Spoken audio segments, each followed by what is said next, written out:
But you know, after this, I'm gonna play the Tier 9 Swedish TD. And I have a Chaffee request. I'm doing the Super Pershing now. The T20. Yeah, unfortunately, I don't have the Hetzer.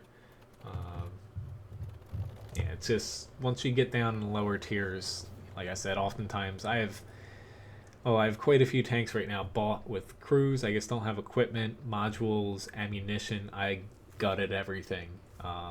That way I could keep up with these grinds somewhat on a timely pace.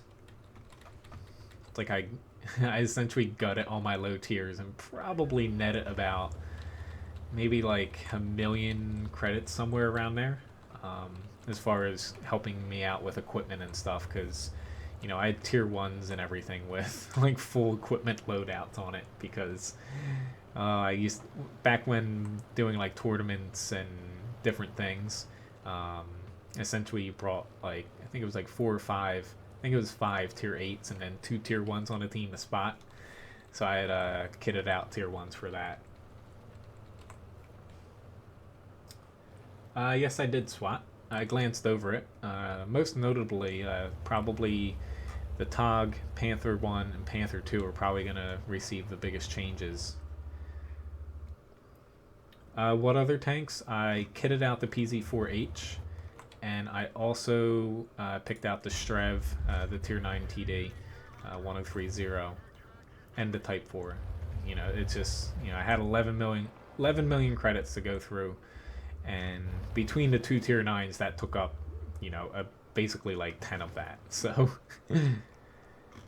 okay, they are pushing very hard out there. I'm gonna venture to say it's like 30% safe for me to cross here. Worked out for me. Pulled out a little bit too far there.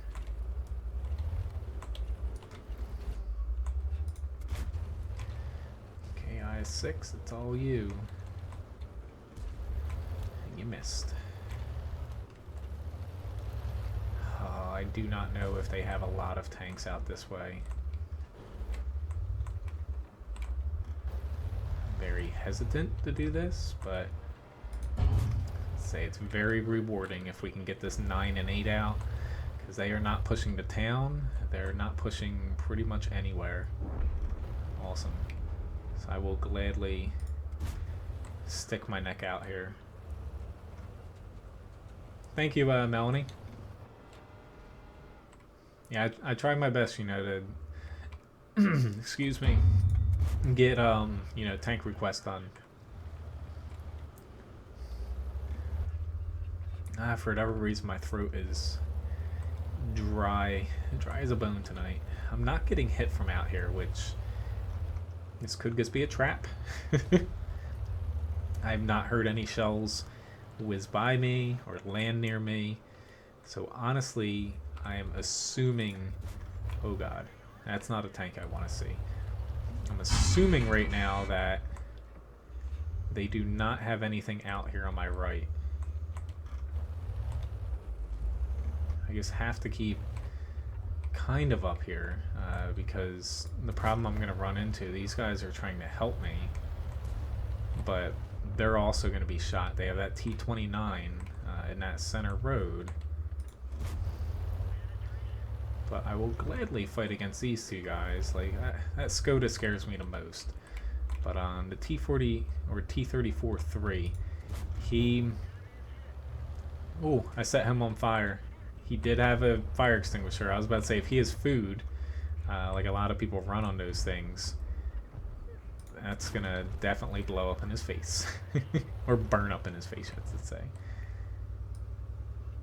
But the T34-3, I believe, requires a bit of heat rounds on it, so I was not really opposed to fighting him. But even though, you know, this isn't oh shit, that was a bad move by me. You know, that wasn't exactly the safest maneuver that you typically would do in a match. You gotta play the match like, you know, the enemy sets it up for you. They didn't put anyone out in the field too far, and once I kind of saw that happening, you know, it was pretty much a no-brainer for me to head out that way.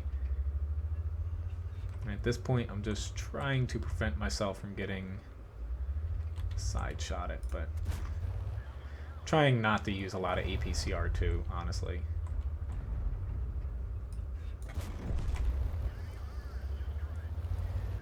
Thank you, GW. You knocked my gun out. Yeah. Thanks, Melanie. But yeah, you know, learning your enemy's weaknesses, knowing that most likely he was going to be chucking heat at me. He would have been better off with AP, honestly. But knowing that, just moving around a bit and making sure I was angled, so say he couldn't punch straight through here, it made it hard for him basically to get a shot. So I basically wrote him off more, you know, more likely than not. He wasn't going to do much. I just focused on the Skoda. He was the primary threat there, and he was also the easiest for me to damage. Pretty nice match though, almost 3,500 damage.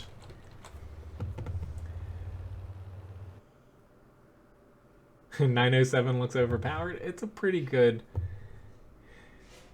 Yeah, it's a pretty good tank. Another ace tanker though. Thanks for the request, Melanie. So let me save this one here, and I'm actually going to clip this out again.